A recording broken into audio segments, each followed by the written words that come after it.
First general election in Iowa will mean city and school district races along with bond issues will be on that ballot. Now in the Lawton-Bronson Community School District, voters will decide on a $15 million bond. And if that's approved November 7th, the bond would pay for the addition of an auditorium, another gymnasium, and a fitness center to the junior-senior high school. KTIV's Irvin Doman took a closer look at the impact that bond could have.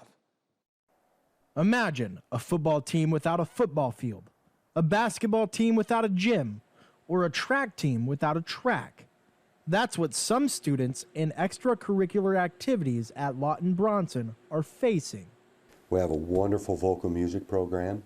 We have a wonderful instrumental band program, and we have a great speech program, but we do not have an auditorium. Shook said these additions will make the experience of being an Eagle even better, but plans have come together more quickly than anticipated because of an unexpected change. So back during the last legislative session, the legislature took action to make it so that we could only vote for a general obligation bond in November on Election Tuesday.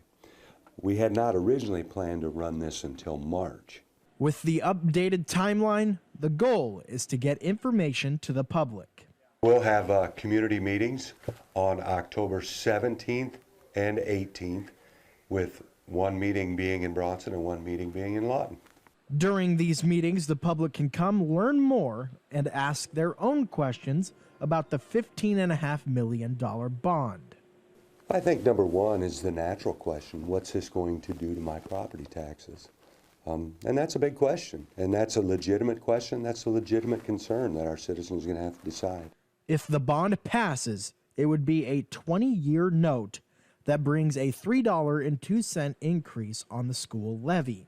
In Lawton, Iowa, Irvin Doman, KTIV News 4. If that bond passes, new classrooms would be generated. That's because the district's plan would move the wrestling room to the current fitness center, giving students more space to learn.